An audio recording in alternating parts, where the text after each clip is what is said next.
मेरा नाम कमाल अशरफ हुआ। अस्सलाम वालेकुम। यूनाइटेड मुस्लिम मोर्चा हम लोग का एक सोशल ऑर्गेनाइजेशन है जिसके सदर डॉक्टर एजाज अली साहब। उस मोर्चा में राष्ट्रीय उपाध्यक्ष हम हैं। हमारे साथ अफ्ताब आलम आए हुए हैं और ये मुश्ताक आज़ाद साहब आए हुए हैं। ये चुनावी माहौल है, जाहिर है चुनाव के संबंध में ही हम लोग निकले हैं। आप अभी खान साहब को सुन रहे थे, वो अपनी बात पूरा कर रहे थे। हम लोग सियासी पार्टी के मेंबर नहीं, हम लोग एज ए मुसलमानों के बीच में जाने का काम कर रहे हैं। पहले हम लोगों ने पटना में एक मीटिंग किया, डॉक्टर साहब के यहाँ एक मीटिंग हुई, जो आसपास के जो दानिश्वर तबके के लोग, जो जिहोश लोग थे, बैठ के हम लोगों ने ये सोचा कि ये जो चुनाव है, इस चुनाव में मुसलमानों को कौन सा स्टेप लेना चाहिए। सारी चीज़ों को गौर किया गया। तो देखिए, पहली चीज़ क्या है, महागठबंधन जो यहाँ पे था वो राष्ट्रीय जनता दल के साथ कांग्रेस थी, वीआईपी पार्टी थी, हम पार्टी जीतन मांझी की थी और कुशवाहा की। तीनों का तीनों यहाँ से निकल गए। हम चला गया जनता दल यूनाइटेड में, वीआईपी चला गया बीजेपी में और कुशवाहा चला गया अपना मोर्चा बना गया।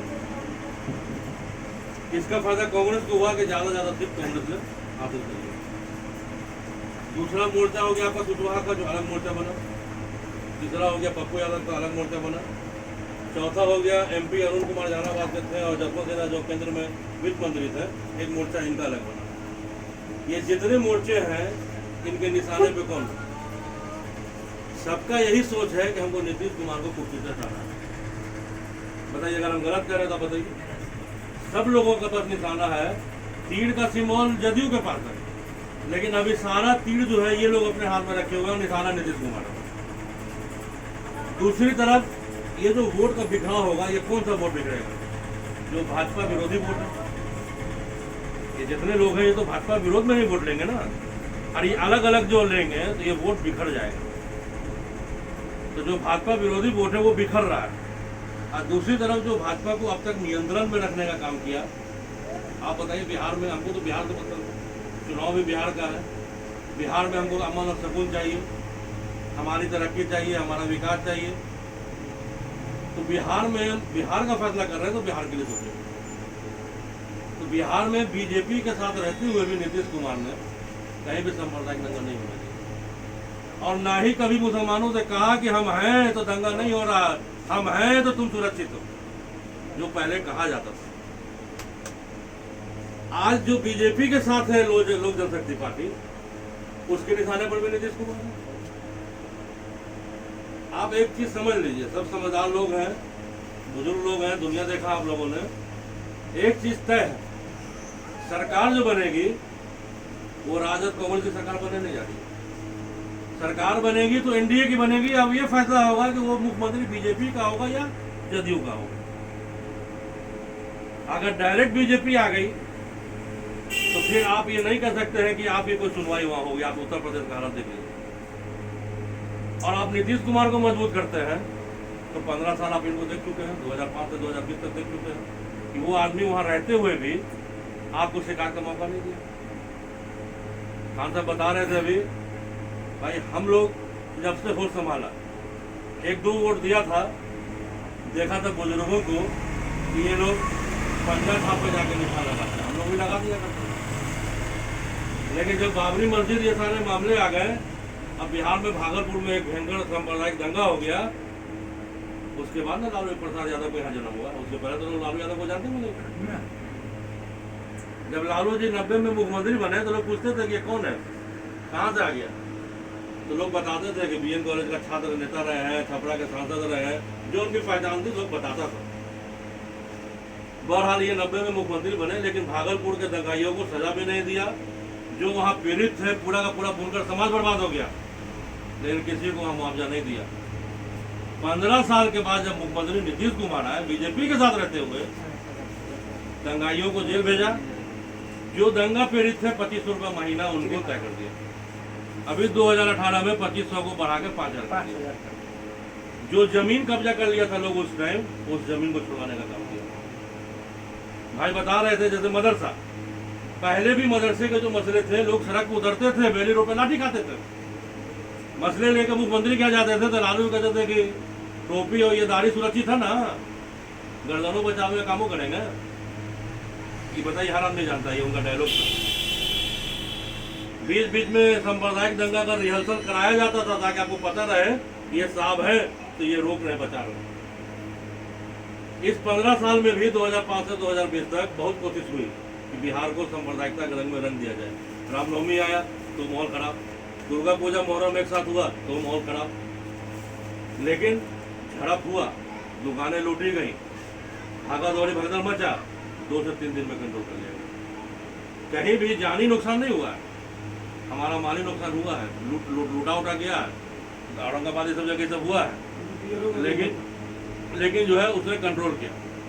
जो दहशत होता था सांप्रदायिक दंगा में लोगों को, वो दहशत नहीं होने दिया। सिर्फ वही नहीं किया, काम भी किया। जितना मदरसे की हालत में जो सुधार किया, जो मदरसे के टीचर हैं और जो स्कूल के टीचर हैं उनका वेतन समान कर दिया। वो बता रहे थे मैट्रिक का एग्जाम आप करते हैं बिहार स्कूल एग्जामिनेशन बोर्ड से, और मदरसा से करते हैं तानिया फुरकानिया, दोनों के सर्टिफिकेट को समान कर दिया। आपको रोजगार करना है उसके लिए आपको जो है वो लोन सेक्शन किया, आपको एजुकेशन चाहिए उसके लिए लोन दिया। तालीमी मकतब, लोग कहते हैं कि हम स्कूल पढ़ने नहीं जाएंगे, स्कूल घर तक पहुंचा दो। जो तालीमी मकतब मरकज था उसका कंसेप्ट यही था कि जो गांव टोला में कहीं भी लोगों का बरामदा होगा वहाँ मोहल्ले के बच्चे सब इकट्ठा होंगे, सरकार एक टीचर रख देगी, वो बच्चे को हिंदी अंग्रेजी और मैथ वगैरह का बेसिक एजुकेशन जो होता है बुनियादी तालीम उसको दिया जाएगा। उसने हुनर का योजना लाया, जो मुस्लिम बच्चियां हैं उनको सिलाई कटाई बुनाई सिखाया जाए। जब वो सीख गई तो औजार का योजना लाया कि इसको जो पैसा दिया जाए कि सिलाई मशीन वगैरह खरीद के इसका इस्तेमाल करें। उसमें गलती हमारे लोगों ने किया, उनको लगा कि जो मजहबी इदारे के लोग हैं ईमानदारी से अपने समाज के लिए काम करेंगे। ये काम दिया गया हमारा सरिया को, इदारा सरिया को, जहाँ भी इस तरह के लोग थे उनको दिया गया। अगर वो इस काम को आगे नहीं कर पाए तो ये दूसरी सरकार नहीं है, हमारे लोग। क्या आपने किस तरह से उस काम नहीं किया? ये सारी सहूलियात इस सरकार ने की। अभी लोगों के सामने कुछ बात है, जैसे लोग कहते हैं कि ये आदमी पलट गया। क्या पलट गया? 2018 में ये फिर से बीजेपी के साथ चले गए, तो क्यों चले गए? ये भी तो एक सवाल है। 2015 में नरेंद्र मोदी जी जब सामने आए तो नीतीश कुमार ने नरेंद्र मोदी को एक्सेप्ट नहीं किया। जब इनके आने का माहौल बन रहा था तो उसके पहले ही आप गौर कीजिए, कोसी में बाढ़ आया, गुजरात से फंड आया, वापस कर दिया पैसा को। जैसे ही मोदी जी का नाम आया, डिनर था एनडीए के लोगों का बीजेपी के साथ, डिनर कैंसिल कर दिया। कहीं मुलाकात हो गई किसी कार्यक्रम में, मोदी जी चाहे हाथ मिलाना या साथ में हाथ उठाना, अपने को बचाया। पूरी कोशिश किया कि मेरा नाम इनसे ना जुड़े, अपने को तो अलग किया। लेकिन जब 2015 में यह सरकार बन गई तो 10 सीट आरजेडी को ज़्यादा आ गया। जब 10 सीट ज़्यादा आ गया तो आरजेडी के लोगों ने यह दबाव बनाया कि मेरा विधायक की संख्या ज़्यादा है। लेकिन चलिए, आपको कमिटमेंट था मुख्यमंत्री बनाने का, तो अब तो मुख्यमंत्री आपको बना दिया गया। लेकिन जो क्रीम मंत्रालय है, हेल्थ है, फाइनेंस है, पथ निर्माण मंत्रालय है, जितना इंपॉर्टेंट मंत्रालय था वो आरजेडी के लोगों ने ले लिया। और वही हरकत शुरू हो गया जो 1990 से 2005 तक हुआ। हर जगह घोटाला, भ्रष्टाचार, लूट। जब वहां पे अंकुश लगाने का काम किया मुख्यमंत्री ने तो थ्रेटिंग, समर्थन ले जाएंगे, सरकार चली जाएगी। अपमानित करने का काम किया गया। लालू प्रसाद में तेजस्वी यादव में फर्क है ना। कोई काम लालू जी करे तो चलो लगता है कि वो एक मेजोरिटी का आदमी है, और वो तेजस्वी यादव करे उस काम को, तो फर्क है ना। हमको तो अपने विवेक से ये भी सोचना होगा ना कि मुख्यमंत्री किसको बनाएंगे। मैच्योरिटी है तेजस्वी यादव में, वो बिहार को संभाल सकता है। हम किस आदमी को देने जा रहे हैं कुर्सी बिहार की, इसको गौर कीजिएगा ना। अगला उस लायक है कि नहीं, उसको संभाल सकता है कि नहीं। तो इन सब चीजों को गौर कीजिए। तो 2018 में इन लोगों ने मजबूर कर दिया, तो अगला आदमी जहां से आया था वहां वापस चला गया। यही ना हुआ। जो 25 साल 30 साल से बीजेपी के साथ रहा है, वो किसी वजह से छोड़ के आ गया, तो आपको तो गले लगा के रखना चाहिए ना। आपने फिर से ऐसी हरकत की, मजबूर किया कि वो आदमी फिर वापस चला गया वहां। लेकिन वहां रहने के बावजूद बिहार के मुसलमानों को कोई शिकायत का मौका नहीं दिया। आपका कहीं भी कोई मसला आया है, ऐसा नहीं है कि आपका काम पूरा नहीं हुआ। अभी जो ये मसला आया था कोरोना का, भाई कह रहे थे कि बहुत परेशानी हुई, हम लोगों को आने के लिए दिक्कत हो गया, बड़ा मुश्किल का सामना करना पड़ा। तो ये देखिए कोरोना का जो मामला है ये पूरे देश में हुआ। अब बिहार और उत्तर प्रदेश और बंगाल और असम ये सब कुछ ऐसा स्टेट है जहाँ गुर्बत ज़्यादा है और रोज़गार की कमी। तो हमारे लोग दूसरी जगह जाते हैं, वहाँ मेहनत मजदूरी करते हैं 2 रोटी कमाने के लिए।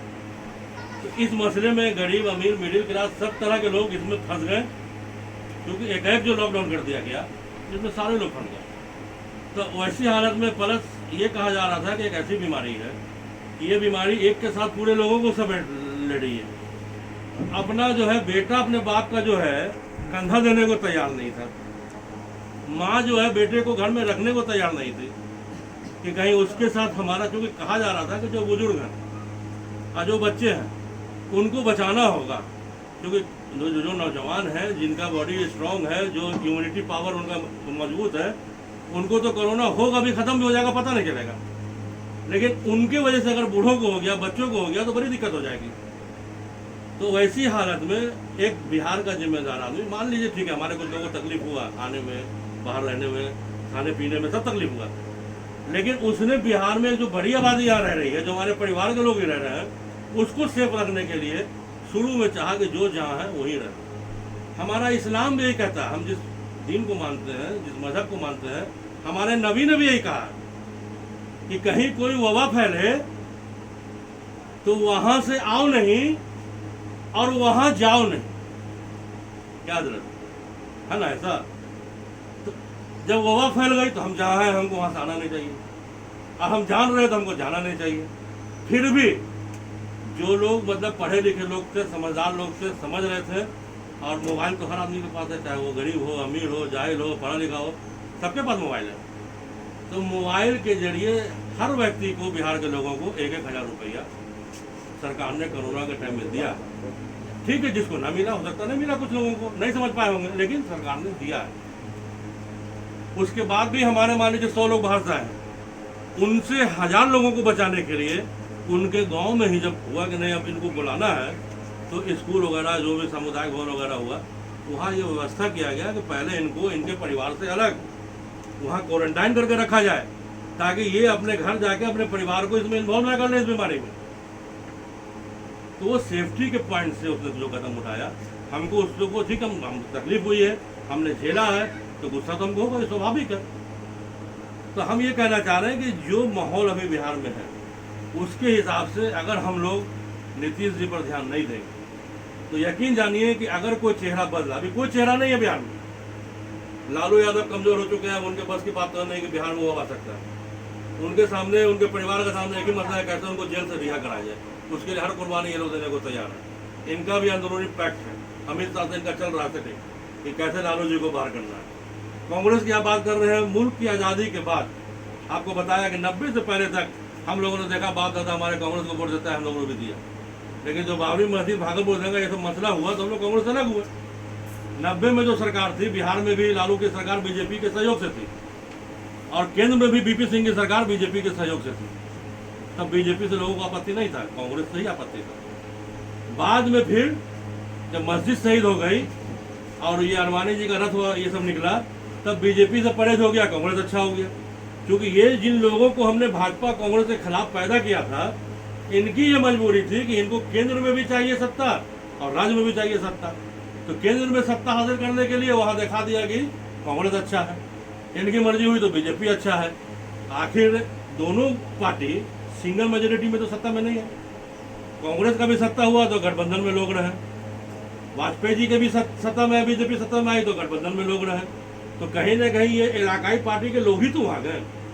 आज जो लोकसभा में बिल पास हो जाता है हमारे खिलाफ, तो ठीक है, लोकसभा में एनडीए बहुमत में पास हो गया, राज्यसभा में कैसे पास हो जाता है? राज्यसभा में तो एनडीए का बहुमत नहीं है। इसका मतलब ये जो सो कॉल्ड तथाकथित सेकुलर जो हमारे बीच में लोग हैं, यही लोग ना मदद कर देते हैं वहाँ। आप वोटिंग ना दीजिए, बाहर आ जाइए, तो आप बाहर भी चले जाइएगा इस कमरे से, तो उसका फायदा अगले को मिल जाएगा, क्योंकि वो तो माइनस में चला गया ना उतना वोट। और आप खिलाफ में दीजिएगा तो अगले को डबल नुकसान होगा। तो ये लोग इस तरह मदद पहुंचाते हैं। 3 तलाक का मामला आया, आप पता कर लीजिए, लोकसभा में कांग्रेस ने 3 तलाक के हमारे में वोटिंग किया है। कांग्रेस ने 3 तलाक के सवाल पर वोटिंग किया है। जब हंगामा हो गया तो राज्यसभा से वॉकआउट कर दिया, राज्यसभा से बाहर चले गए। अभी एक मसला और लोग कहते हैं कि नीतीश कुमार ने सीए का सपोर्ट कर दिया तो एनआरसी को ये कर दिया। तो कुछ चीज दिमाग से भी सोचना चाहिए। ये जो लोग हैं जिनको हिंदू मुस्लिम की राजनीति करना है, वो हमारी तरफ पत्थर फेंकता है और उस पत्थर को हम पकड़ लेता है। हम भी तो समझें कि पत्थर पर फेंका गया है तो हम इसका इस्तेमाल कैसे करें। जैसे CAA जो कानून है वो क्या कहता है? वो यही कहता है कि हम हिंदुस्तान में नागरिकता देंगे उन लोगों को जो पाकिस्तान, बांग्लादेश, अफगानिस्तान से आए, और मुसलमान को नहीं देंगे। यही ना CAA कानून। क्यों ये कानून बना? क्योंकि कांग्रेस और बीजेपी दोनों ये समझ रहा था कि आसाम में जो इतनी आबादी है मुसलमानों का, ये सब बांग्लादेश से चलाया है, तो वहां NRC लागू कर दिया। कांग्रेस ने किया था, ये भी जान लीजिए। आसाम में जो NRC हुआ वो भी कांग्रेस ने किया है। तो रिपोर्ट आया कि 19 लाख से ज्यादा लोग उसमें आ गए। अब आ गए तो 15 लाख से ज्यादा नॉन मुस्लिम हो गए। मुसलमान तो 4 लाख के करीब आए, और वो भी 4 लाख कुछ मिस्टेक है पेपर का, वो उसको करते के लोग फिर उसमें आ रहे हैं। अब इस 15 लाख के सवाल को इन लोगों ने उसका निदान निकालने के लिए CAA लाया। अब ये बताइए कि जो मुसलमानों ने समझ लिया कि ये मसला सिर्फ मेरा है, तो ये मसला आपने समझ लिया सिर्फ मेरा है। आपने पिछड़ों को, अत्यंत पिछड़ों को, दलितों को, दूसरे समुदाय के लोगों को तो नहीं बताया कि ये मसला तुम्हारा असल है। ये जो 15 लाख आसाम के लोग आ गए हैं इसमें NRC में, अब ये इंडियन सिटीजनशिप कैसे हासिल करेंगे? आप तो पहले कह चुके कि इंडियन नहीं है। अब आप कह रहे हैं कि हम सिटीजनशिप देंगे, CAA के जरिए देंगे। तो पहले उसको एक्सेप्ट करना पड़ेगा ना कि हम पाकिस्तान और बांग्लादेश, अफगानिस्तान से आए हैं, हम इंडियन नहीं है। ये एफिडेविट बना के पहले उसको देना होगा कि हम इंडियन नहीं है, हम पाकिस्तान से हैं, हम इंडियन नहीं है, हम अफगानिस्तान, देना पड़ेगा ना। आज जैसा ही आप एक्सेप्ट कीजिएगा तो जो पहले से आपने कमा के रखा अपनी संपत्ति, वो सब जब्त हो जाएगी सरकार के। अब फिर से आपको जब नया कानूनी दर्जा मिलेगा तो उसमें सरकारी मलायक से आप बाहर हो जाइए, वोट देने का अधिकार आपको नहीं रहेगा। यही तो मसला है उसमें। तो अगर आप अपने साथ उनको भी जोड़ लेते हैं, अत्यंत पिछड़ा दलित जो समझ रहा है कि मतलब सिर्फ मुसलमानों का है। क्यों? हमारी रहनुमाई ऐसी है, हमारी लीडरशिप ऐसी है। वहां से ढेला फेंक दिया CAA, मुसलमान नहीं बाकी सब। अब पूरे हिंदुस्तान का मुसलमान सड़क उतर गया कि हम होने नहीं देंगे, पास करने नहीं देंगे, पूरा होने का गम है। RJD ने भी कहा बिहार में कि इसके खिलाफ बिहार बंद। तो बिहार बंद में RJD कार्यकर्ता को सड़क पे लाना चाहिए। मुसलमान जज्बाती कौम है, जज्बात में आ गया, जितना नौजवान है सड़क उतर गया। और आप गौर कीजिए, पटना फुलवारी शरीफ में गोली चार्ज हो गया। गोली पुलिस ने नहीं किया, लोगों ने घरों से चलाया है। 9 लोगों को गोली लगा, 3 लोग मारे गए। मुंगेर में छत से पथराव हो गया, मुजफ्फरपुर में पथराव हो गया। क्यों? क्योंकि उस जुलूस में, उस बिहार बंद में सिर्फ मुसलमान। अगर इनके राजद के लोग भी शामिल हुए रहते हैं, दोनों मिक्स होते हैं, तो नहीं ना होता ऐसा। तो ऐलान कर दिया और नेता घर में बैठा है और उल्टे मुसलमान जो है गोली खा रहा है। यही तो हुआ है। ये बताइए कौन सी सियासी पार्टी है जो NRC CAA के खिलाफ सड़क पे आंदोलन की है और आई है सामने? कोई एक पार्टी? सिर्फ मुसलमान इसको आंदोलन में आगे आए हैं, सड़क पे उतरे हैं। और मेरे पास आके, मेरे मंच पर लोग आके भाषण दिया। बस मेरी लड़ाई को नहीं लड़ा है, मेरे मंच पर आके सिर्फ भाषण दिया।